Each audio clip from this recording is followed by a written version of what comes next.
मधु की शादी के कुछ सालों में ही उसके पति की मृत्यु हो जाती है, जिसके बाद उसके ऊपर सास की जिम्मेदारी आ जाती है और वो अब अपनी सास के साथ घर में अकेली रहती है। मम्मी, नाश्ता बना दिया है, टाइम से खा लेना। दोपहर का खाना शीला आकर बना देगी। मैं ऑफिस जा रही हूँ। अरे क्यों उस टेप रिकॉर्डर पर पैसे खर्चा करती हो? इतना काम मैं खुद भी कर सकती हूँ। हाँ हाँ बिल्कुल, आधे समय तो जोड़ों के दर्द की दवाई खाती हो और फिर काम करने की बात करती हो। दवाई खाती हो तो क्या, मैं अभी भी अकेली 10 पर भारी हूँ। हाँ हाँ मैंने मान लिया। मधु घर से चली जाती है, जिसके बाद सास नाश्ता कर दवाई लेकर टीवी देखने बैठ जाती है। दोपहर को शीला घर आती है। अरे क्यों माँ जी, आज किस बात से मेरी नौकरी बची?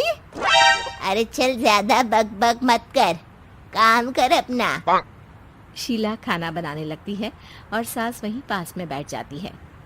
माँ जी, मैं तो हमेशा ही बोलती हूँ, दीदी की दूसरी शादी करा दो। कब तक आप 2 औरतें घर में अकेली रहोगी? आजकल माहौल भी बहुत खराब है और फिर दीदी की उम्र भी तो निकली जा रही है ना।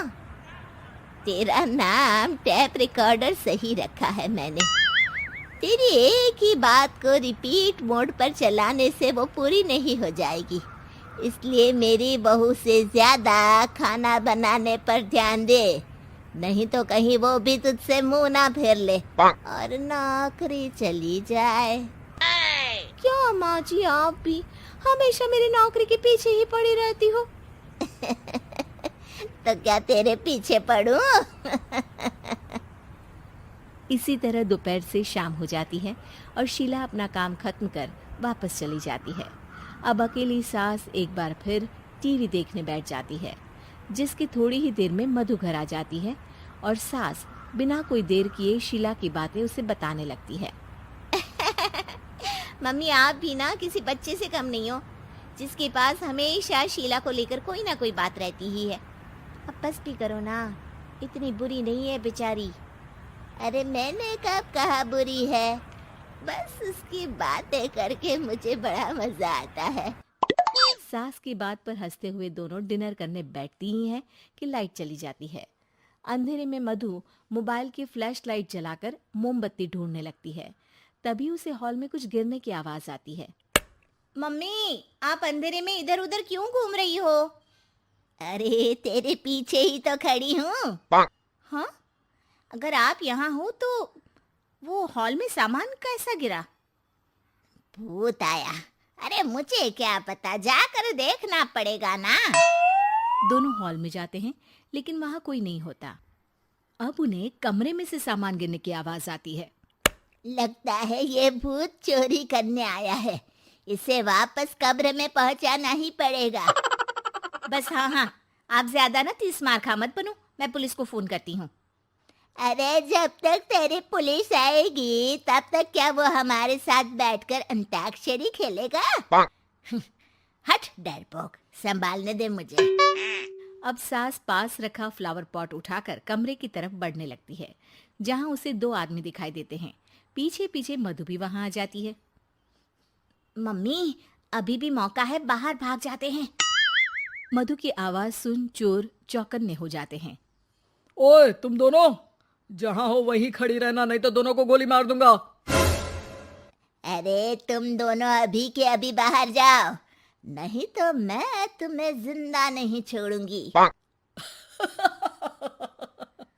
ये बुढ़िया हमें धमकी दे रही है। अबे तुम दो अकेली अब लड़ते क्या कर लोगी? अरे जा भेजा, दोनों को बांध दे। जैसे ही दूसरा आदमी सास को पकड़ने उसके पास आता है, तो वो उसके सर पर फ्लावर पॉट मार देती है।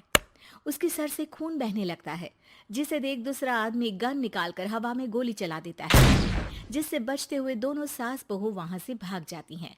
अब वो तीनों एक दूसरे के आगे पीछे पूरे घर में भागने लगते हैं। मम्मी, आपने तो सच में उसे मार दिया। तो मजाक में कौन मारता है? और अभी तुम मेरे साथ ही रहना, नहीं तो पक्का मारी जाओगी। ये औरतों को कमजोर समझता है ना। आज इसे औरतों की ऐसी ताकत दिखाऊंगी कि ये आदमी पैदा होने पर शर्म करेगा। ये अचानक आपके अंदर झांसी की रानी कहाँ से जाग गई? वैसे तो हमेशा जोड़ों में दर्द बोलती रहती हो। अभी तुम्हें जान बचानी है या जोड़ों के दर्द की कहानी सुननी है? मधु और उसकी सास कमरे में जाकर दरवाजा अंदर से बंद कर लेते हैं, जिस पर चोर बाहर खड़ा दरवाजा बजाते हुए उन्हें आवाज लगाने लगता है। क्यों डर गई? अरे वैसे तो बहुत धमकी दे रही थी। गेट खोल अब बुढ़िया।